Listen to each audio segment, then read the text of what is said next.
अली शिकरा साहब मेरे शागिर्द भी हैं, लाहौर से आए हैं और हमने कल 15 नुस्खा याद कर लिए थे, 16वां हमारा रह गया था। तो 16वां नुस्खा हमारा था सिंबल फॉर कैमुन्नार 2 मिनट में। तो ये अब सिंबल फॉर आप लोगों को कायम करके दिखाएंगे। तो ये हमारे दोस्त नए सन्यासी हैं जो पोटाशियम क्लोराइड में काम कर रहे हैं, हमारा भी कुछ ऐसे ही काम था, थोड़ा सा हमारा उनसे डिफरेंट है। 1 पाव सिंबल फॉर लेना है, बलोरी यानी बेकारी लेना है, उसको पीस लेना है। 1 पाव काफूर लेना है, उसको अलग से पीस लेना, और 1 पाव पटाखा पोटास लेना है। इन तीनों को सिंबल फॉर, काफूर और पटाखा पोटास, पोटाशियम कार्बोनेट, इनको अलग अलग पीस के तो आपस में चम्मच के साथ मिक्स कर दें और एक कढ़ाई के अंदर रख के खुली जगह पे रख दें और माचिस की तीली जलाकर उसके ऊपर रख दें। काफूर को आग लग जाएगी और ये अनार की तरह चलेगा। पटास धुआं बन के निकल जाएगी, काफूर जल के ख़त्म हो जाएगा और 1 पाव सिंबल फॉर चरख खा के नीचे टिक्की बन जाएगी। सिर्फ 2 मिनट के अंदर सिंबल फॉर कैमुन्नार हो जाएगी। ये दोबारा सारा बयान कर, रिपीट कर रहे दोबारा चीज़। 1 पाव सिंबल फॉर सफ़ेद, 1 पाव काफूर और 1 पाव पटाखा पोटास, जिसे सफ़ेद पोटास भी कहते हैं, पोटाशियम कार्बोनेट भी बोलते हैं।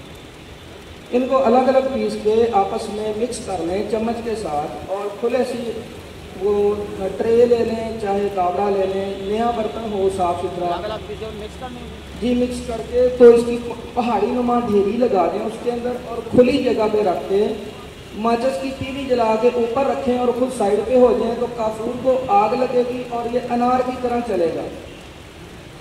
तो पटास जो है धुआं बन के निकल जाएगी, काफूर जल के ख़त्म हो जाएगा और सिंबल फॉर चरख खा के टिक्की बन जाएगा और 1 पाव बावजन होगा। ये कैमुन्नार है और ये इसका दर्जा पिघलाओ तांबे का दर्जा पिघलाओ होता है। तो ये भी वही जो सब साहब बता रहे थे कि हीरे का कुश्ता करता है, तो ये हीरे का कुश्ता भी करता है अक्सीरी, आगे इसीलिए भी वही चाले हैं। तो इसको अगर 1 तोला ये सिंबल फार ले लें, आगे की मैं एक चाल बता रहा हूँ। 1 तोला ये काइन सिंबल फार ले लें और 1 तोला कच्चा पारा खर्ल करें और 1 तोला साथ कलबी शोरा खर्ल कर दें और इसको बंद करके 2 से रोगनों की भड़के की आग दें तो शोरा निकल जाएगा और पारा सिंबल फार के साथ बावजन कुश्ता हो जाएगा। इसी तरकीब से 1 तोला शोरा और 1 तोला पारा देते जाएं, 10 अमल करेंगे तो 10 तोले पारा 1 तोले सिंबल फार के साथ कुश्ता हो जाएगा और इसका वजन 11 तोले बन रही है। हाँ जी सर, वो किधर गए? अब ये आपका 11 तोले दाबू बन गया। जब आपका दिल करे इस दाबू के दरमियान हीरा रख के 3 से ओपलों की आग दें, आपका हीरा कुश्ता होकर निकलेगा। तो लियाकत अली शिकरा साहब अभी ये अदविया पीस कर जब उधर हम छोले चलाएँगे, इसका राकर चलाएँगे तो आप दोस्तों को दावत देंगे ताकि आप साहब उधर आएँ और इसको देखें इंशाल्लाह। और जो हमारी अदविया बन रही हैं अभी थोड़ी देर में उनके रिज़ल्ट आते जाएंगे तो वो आपके साथ शेयर करेंगे जी, आपको दिखाएंगे वो रिज़ल्ट।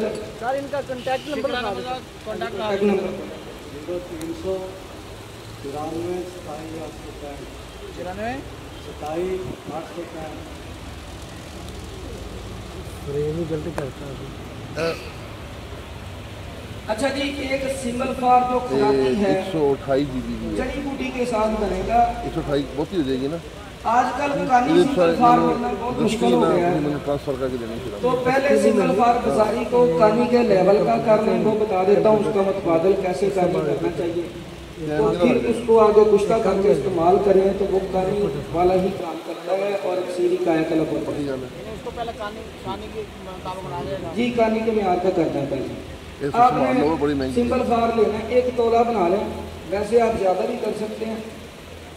1 पाव शीर मदार ले लें, किसी बर्तन में डाल के 1 तोला सिंबल फार, यही बाजारी जो बलोरी उसकी दरी उसमें रख के 11 दिन भिगो के रख दें। 11 दिन के बाद उसको रेत जंतर रख देना उसी बर्तन को और 1 चौबी आग 0 की आग पे उसको पकाएं कि आपका जो शीर मदार है उबाला ना खाए और भाप बन के थोड़ा थोड़ा उड़ता रहे। और जब खुशक होने के करीब वो चूल्हा बंद कर दें तो वो सिंपल फार निकाल लें, आपका कानी के म्यार का काम करेगा। बात सही है सर। अब इसी सिंपल फार को आगे हमने बनाना है।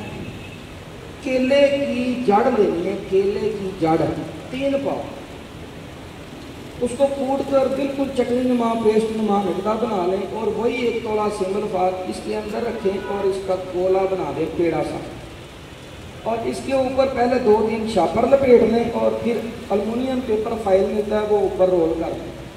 थोड़ा धागा लपेट कर इसको 4-5 बार कपड़वती करें, ऊपर से अच्छी गीलिक मत करें, हर बार गीलिक मत करके खुशक करें फिर करें।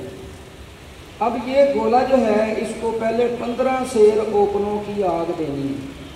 5 सेर ओपले नीचे डालें, 10 सेर ऊपर और 15 सेर की आग दें।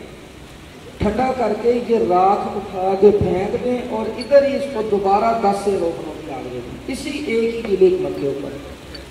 अब राख उठा के तीसरी आग 5 सेर ओपलों की दे दें तो ये आपका सिंबल फार बावजन कैमनार जारी और गवासी निकलेगा, जो कानी सिंबल फार के मुकाबले का काम करेगा। ठीक है जी।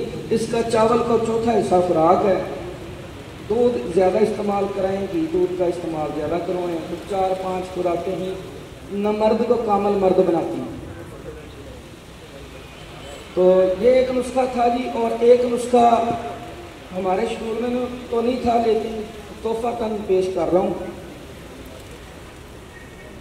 ये आप अपने दाई तरफ देखें, अभी जो वो यहाँ पर बता रहे थे नुस्खा बनाने का, उसकी तैयारी में आप देखें कि धुआं कितनी तेज़ी के साथ और शिद्दत के साथ उठ रहा है। ये मैं स्पेशल आपको सिर्फ वजाहत के लिए दोबारा इस तरफ आया हूँ कि आप देखें धुआं निकल रहा है। अगर कोई दोस्त ये नुस्खा तैयार करे तो इसको हमेशा खुली फिजा में तैयार करें और धुएँ से बचें, इसका धुआं खतरनाक हो जाए। बस शुक्रिया। हाँ जी, उस्मानी साहब दुरुस्त फरमा रहे हैं जी कि वो जब जो धुआं निकल रहा है ये पटास निकल रही है, पटास धुआं बन के निकल जाएगी और रस कपूर नीचे लाइन होकर रह जाएगा। तो अच्छा जी, दूसरा नुस्खा है अकीक सुर्ख कुश्ता करना। उसका बड़ा ही अक्सरी कुश्ता बता रहा हूँ और हुक्मा को बड़ा फ़ायदा देगा। और वो अकीक जहाँ जहाँ अकीक काम कर सकता है वहाँ बिल्कुल 1000%, 100% नहीं 1000% करेगा। तो आधा किलो ताल मखाना लेना जी, आधा किलो ताल मखाना ले लें, उसको पीस के रोगनी दूजी में आधा नीचे आधा ऊपर डालें और 10 तोला अकीक सुर्ख थोड़े थोड़े फासले पे दाने रखें, गिले मत करें और 10 सेर ओपला की भड़के की आग दें, इसको दरमियान में रख दें। तो अकीक एक ही आग में फूल कर कुश्ता होकर निकलेगा सफ़ेद। तो इसको जनाब खुराकी इस्तेमाल कराएं, इंशाल्लाह आप लोगों के मतलब की जीनत बनेगा जी। ये मेरी तरफ से ये जी जी ठीक है जी, चलें जी।